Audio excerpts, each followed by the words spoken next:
guys, Antavia here, aka Pin of the Beloved. So it's been a while since I've done an IGTV video. I've had this one planned for some time now, but because of procrastination I just never got around to it. But here we are.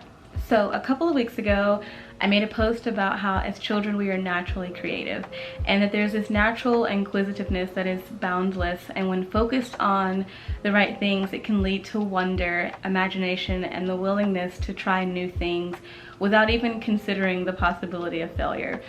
And children oftentimes don't think about failing. If you think of a child or think of yourself when you were a child, I know I often tried things without ever thinking, oh, this could end badly, or what if it doesn't turn out the right way? And so it isn't often you see a child say, I'm afraid to do this because I might fail. And so the post I shared included the quote, "Creativity is something we discover in our childhood and must remember in our adulthood." And it isn't that imagination leaves us, we just forget how to engage with the mystery of creativity. It isn't that we grow out of creativity or the ability to be creative, we just stop engaging with its mystery. And this could be due to fear or the realization and experience of failure, and the simple fact that the attitude surrounding adulthood is most often very stoic and more serious, and it seems to rarely ever leave room for whimsy and grace and simple acts of just being creative. And I am learning how I approach my day-to-day living as an opportunity to engage with creativity. And whether that is my own creativity or the creativity of someone else, I'm learning that I don't always have to be constantly creating to be creative.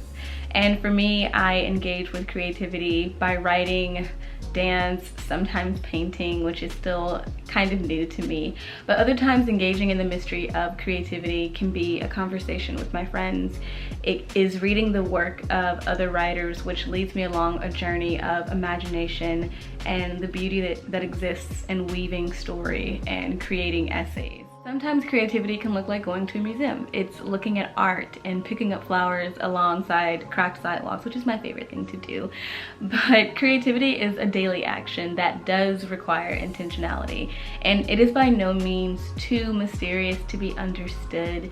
Yes, it's daunting, it's new, sometimes it's even strange, but the act of creating isn't impossible, and I think that is something that as adults we struggle with because we're trying to figure out how to be great at a lot of different things without actually just enjoying the experience of what creativity can look like. I know when I started painting, and I used to illustrate a lot as a kid, and then I kind of stopped and I started writing poetry and I started writing stories, but I never went back to drawing or painting, which is something I enjoy doing a lot, and I even wanted to be a painter when I was a kid. But when I started painting again, I was so enamored with the idea that it has to be perfect, and if it's not perfect then I'm just gonna stop. But creativity isn't meant to be perfection every single time you try your hand at something new.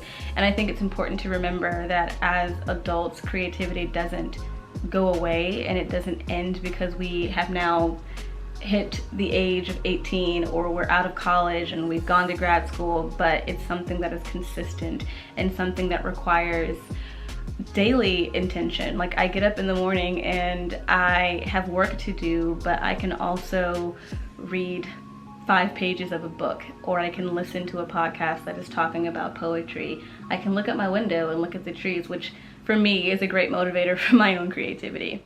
I started the idea of this video about the creativity of children because we have all been a child at some point in our lives. But I remember when I just ended an internship when I was just out of college in 2018. And I went home and I got a job at an arts museum that was new to my small city at the time.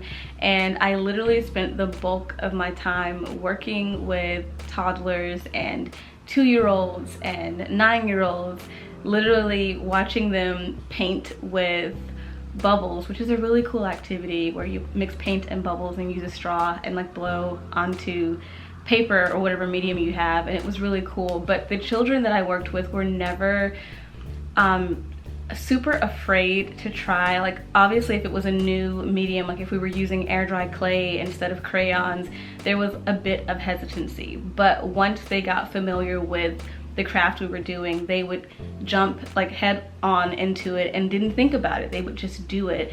And I think that is something we can learn from the children we may interact with in our own lives. If you're a parent, or if you're like me and you're an aunt or you're an uncle and you have a lot of nieces and nephews, which I do, and seeing my niece engage in painting and drawing and how her face lights up when she wants to show me a painting, I'm just like, wow, that is so creative. And how we do not have to end our own creative journey because we feel like we're too old or it's too late to try something new. And so that is what I leave you with today, is to engage in the mystery of creativity, to understand that it's not impossible to create, and yes, it can be new, and yes, it can be scary, but it's not impossible. So stay creative. Bye.